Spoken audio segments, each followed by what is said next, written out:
beautiful people on Jonah Bill and welcome back again to another Ogbonge Crazy Update. Now, as the be make una like this video, share, comment at the same time. Follow me on my Facebook page as Babake TV. Subscribe to my YouTube channel. Press the bell notification so that anytime when I drop new video, we'll go to see at one time. Alright, my people, thank you very much as you do that. Without wasting no time, may we enter the story where carry us coming. My people, one of our brother, whether they call peace for the P Square family, whether they call Rude Boy, you know they get smoke begin with your wife concerning some kind family issue where be say we never still know the truth concerning the matter where be say a wife now don dey seek for divorce. The wife won't divorce this guy. Now only God know wetin dey really dey happen with them. But divorce no be wetin anybody really pray for make it happen to anyone family. But according to the story, they say divorce. Singer Paul Okoye wife Anita demand after the divorce wey be say this woman don sick. Now the woman dey demand for the sum of 7.8 million naira monthly sponsor support.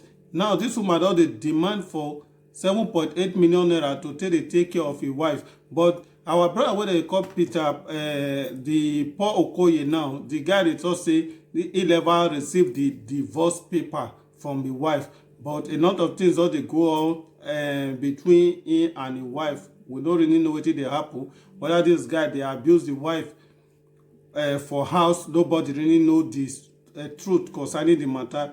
But make una still remember say your brother wey dey call Peter wey comot separate himself from those people. This guy dey always dey talk say this guy he dey always dey abuse his wife, like he no dey give his wife respect.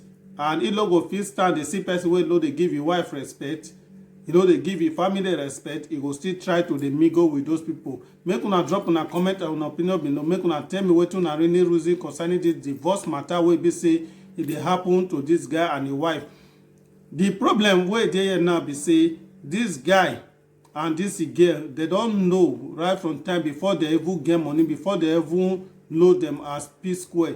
And that the thing dey surprise people, because if this thing happen, maybe they just know each other after this guy don make am, they go talk say maybe the woman just na money na she dey go for, as the woman na gold digger and all those stuff. But no, this thing they don dey inside this relationship before those guys even make their money. Alright, my people, make una drop una comment and una opinion below. Make una tell me wetin una really reason concerning this divorce wahala wey dey happen for this their P Square family, that is for Paul family. So make we enter another story wey carry us come here, my people. Una know say my people, una know say of recent our president wey dey call Mr. Bubu, the president of the United States of Nigeria, this man son just get married of recent, of which a lot of people attend this marriage. And una see the way the thing take go, the marriage really go well. Many people dey spray money despite the fact say CBN don announce say any person wey abuse Nigeria currency, say the person go for prison because of that. But our leader, una know as dey be, na there dey make law and they still dey break the law. And at the same time, make una see this guy wey be say he count the number of private jet wey be say they come land for Kano airport for this Buhari son wedding wey be say they do so. And this thing now, as I see am, I can't imagine the kind of atrocity wey dey happen for the country, wey be say if na some boys do this kind of things now, you go to see say EFCC go start to dey investigate all those one. Now see our old yahoo men wey be say that dey inside power, dey thief the country money, dey fly up and down with private jet, they no go put eye for their body, yet they will just dey go against all those young boys and young girls for the country wey be say they just dey manage their life to dey survive. No be say I really support criminality or maybe fraudster, but make dem dey do things according to the right way. And like, alright, my people, make una drop una comment and una opinion below. Make una really tell me wetin una see for there, how una take reason am. May we enter another story wey carry us come here. Una know say time. Alright, my people, make una check out this video of this Nigeria girl and im mama, the reaction wey mama take after this girl call her prostitute for the prank video wey be say she dey make una check out the video, make una check out the reaction wey mama take concerning the video. Oh yeah, verificate. So hi guys, I'm here with my mother. Sorry, let me just move the camera a bit. This is my mom. And mom, do you want to say your name? Hi, my name is Yemi. And they told us that we needed to do a scholarship in regards to upbringing, how you are, your life. So my mom's a single mother. What's it called? Growing up, it was kind of tough. We lived in Wembley. Mom, how tall was the house? Like 3 floors. My mom was two or three. Yeah, 3 floors. Yeah, 3 floors. Obviously, we moved. I won't say the location where we moved to. So growing up, I was kind of like a bad child.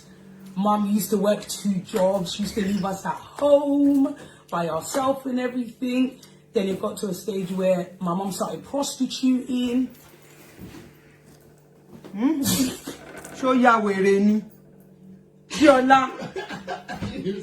We prostituting. All right, my people, show don't see the way the matter take bid now. Make una see the reaction. If like you as a mother, this kind of prank your daughter doing for you, and this thing don't enter social media now, but we really see the issue like prank no be wetin una the viewer go take very serious. Say this thing maybe a really happen or na assaultive. So this girl just try to catch fault with him mama.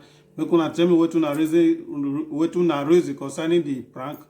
Make we enter another story wey carry us coming, my people. I know say time. So make una check out this our Nigeria police, my people, the way that they push this their police van. I say this thing are very disgraceful to our country, Nigeria. I don't say a lot of things like this, it dey happen always, but how long all those kind of things go continue to dey happen? Imagine this kind of police now, they call them for emergency issues, say maybe criminal dey rob from a house or all those stuff. How they want to push this car wey be say this van wey be say they push now, how they want to use this thing take run to that emergency area where this thing for dey happen.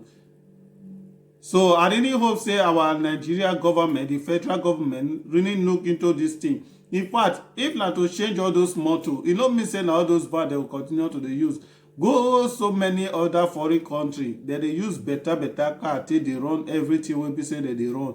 Make they try change all those things, make them give those people better equipment, make them till they work in a very good way to dey serve the country. I know say a lot of bribing and corruption don really spoil a lot of things for the country, but this thing e no make sense. They need to face this thing in a normal way. Make una tell me wetin una really reason concerning the matter, my people. All right, my people, make una check out our Nigeria pastor, one of the big pastor for Nigeria, if not the biggest pastor for Nigeria, wey they call Oyedepo. This man don versatile, don burst come outside. He say this earpiece, this earpiece, these things wey we dey use so, and the earbud wey we dey use, say all those things, say na devil na create them. Say this thing dey block our way forward for life. I see this video, the thing shockalize me now, say no, I must share am for here, make una listen to the way the thing take really happen. So make una tell me wetin una really reason concerning the video, whether na something wey be say it really makes sense or not. Make una check out the video, make una listen to our papa the way he take yarn the okpata, so we are verificate. And then a new day dawned on his ministry. But it came through a still small voice. A still small voice. We live in a very rowdy time. Amen. And the young generation, please listen to me. All these things you block in your ear is to block your way forward. It's designed by the devil to block your way forward. No time to hear from God. Many have never heard anything from God. They won't plug in anywhere on the street. Thank you. Noise, noise, noise, noise, noise, noise. Zero access to divine guidance. Noise in the morning, afternoon, night.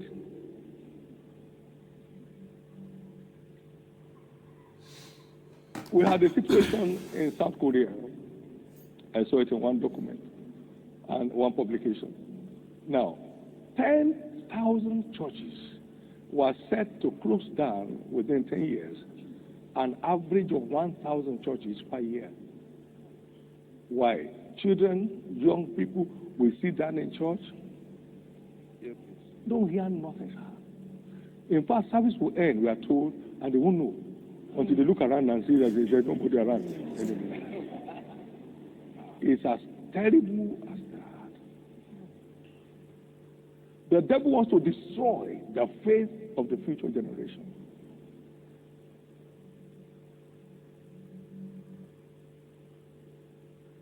Very soon he wants to wipe away the Bible hard copy from your hand so you can be browsing nonsense even in church. Nonsense in church. You think that they are writing what you are saying. No. You hear me? Amen. Right, my people, make we share una don listen to the matter now, the way the issue take play, the way it take yarn the matter. So I don't know what you really reason concerning the matter, but for my own opinion, that way really talk, I don't really see anything way make sense for there. How EFP stay the block person way forward for life, saying a devil now they produce this thing where they call EFPs. And at the same time, for me, in terms of this preaching issue, I go really prefer make all those pastors just concentrate on their gospel way, where they say God really send them, may they go preach about, may they leave all those normal things for life, where they say it they happen. Share the film, may they leave all those things for all those motivational speakers, so that even though those people they yarn up matter, we go really know say no man, they don't be man of God, no man talk, say they don't feel just they right for all those things. Share the film, because a lot of place there where be say you go dey. If you dey that place, noise dey that place well, and you need a very serious attention to listen to some kind music, or even this same gospel things wey be say in dey talk about, you need to use this earpiece just to avoid distraction for people. Even this earpiece go help you take listen to some kind gospel issues, some kind gospel stories, some kind gospel teaching and music. Sure, now they see the matter so, but I don't know as you as a person tell reason this thing way in talk so. Make you tell me how you yourself tell reason the matter. Make you drop your comment and your opinion below. May we see the way the issue take be. At the same time, make you like this video, share, comment. At the same time, follow me on my Facebook page, Baba K TV. Subscribe to my YouTube channel and press the bell notification so that anytime when I drop new video, una go to see at one time. When we enter another story where carry us, come here my people, una know say time. My people, make una check out this video. The way this lecturer take fail all those students, all those statistics students, all of them 0/30, 0/30, 0/30, just to wicked those students. I can't imagine out of all those people, no one can even try at all, just say make it get 1/30. Some lecturer just they get very bad mind just to wicked people children, just to make sure say they fail. But me at the same time I can't just dey imagine. Let me say education no dey very important. I can't dey even imagine self who statistics even help. A lot of things for Nigeria, a lot of people even for this life wey we dey no be wetin dey study for school, they even content dey feed up to today. 80% of graduates for Nigeria no be course wey they study for school, no be in the thing they work up to today. You can't dey feel like say maybe you fail all those people, mean say you can't block their way for life, or maybe the local can't get way forward, or maybe you don't block their success for life. Who send you concerning all those things? Person wey wan really make her for life, you don't even need course wey read or anything. Yeah, education dey very important just for you to get some kind idea, but for you to become successful, abeg leave education. Na your mindset and your think, your planning na determine wetin you go become for life. Abeg make una drop una comment, una tell me wetin una really reason concerning that matter wey that lecturer do, whether na wetin really make sense or na the student just bam theirself decide to just feel like that. But I know say this kind of things you no fit just happen. This one na wickedness. When we enter another story wey carry us come here my people, una know say time. Make una check out this driver the way they struggle to dey balance because of the overload wey e carry. I dey imagine, I see this thing, I say this thing, how can the state, as in the people of that place, that area, allow this kind of things to happen? No any security agent, maybe police or road safety for that area wey they will see this kind of thing, and they really need to fight this driver because of this overload, because this thing fit cause damage. This thing fit cause damage for road, and a lot, e go cause a very serious accident wey be say a lot of people fit lose their life, because this thing, e no really make sense. Just because say you wan load, you wan make money, you wan quick get to your destination once without you no come back or load again. And I believe say better motor dey take carry this kind of things, no be this kind of bus they supposed to use take carry this thing. Make una tell me wetin una really reason concerning that issue. And before I end this video, make una check out this guy wey say him dey derive pressure just to dey rape old women for farm. According to the guy, he say, I derive pressure in raping old women in farm. Suspect, a farmer, Stephen John, has revealed he derived so much pleasure in raping old women in their farm in Ore, Odo State.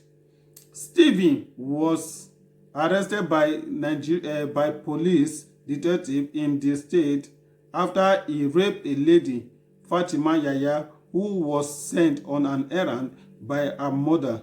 He reportedly grabbed the victim and dragged her into the bush where he had carnal knowledge of her at about 7 a.m.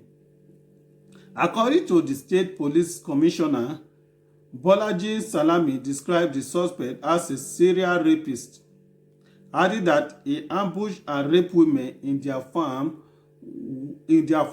within or exit. This guy don dey do this thing for a very long time, and this time now he come be the one wey come do wey be say they don catch am. Come dey imagine the kind mentality wey be say person come get, say to dey derive pleasure to dey rape old women for farm, na just be the work wey you sign for, something wey no dey give you money. Which kind devil dey use this kind of person just dey go farm dey rape old women up and down? You will come dey call yourself a man to dey rape old women. A lot of things dey really dey happen for this life, sha. And this, at the same time, make una check out this our sister wey dey call Cardi B post. According to her, she said the worst thing ever is taking a shower and having to shit right after. That means, you know, say a lot of people, when they get to the bathroom, say they want to take their shower. Like person like me, I really like to first do the other necessary things before I go take my shower. When some people, now after they take their shower, they will come do that poopery thing for the toilet. They will come say make they use the toilet, which they really talk say e dey very bad, because after you do that one, you really need to wash yourself, make sure say you dey clean to come out from the bathroom. Not be when you don already come out for the bathroom, finish, you don already finish your shower, you will cause they say may you go do the other thing. So now, so this our sister take yarn the thing. All the video where I don't really show now and everything wey we don talk about, I beg make una tell me the one wey be say really make sense to una and the one wey no make sense. Thank you very much for watching this video from the beginning to the end. At the same time, I beg make una like this video, share and comment. And at the same time, I beg make una follow me on my Facebook as Babake TV. Subscribe to my YouTube channel. Press the bell notification so that anytime when I drop new video, una go to see am one time. Thank you very much for watching this video, and may God kindly bless you. See you in my next video. Peace.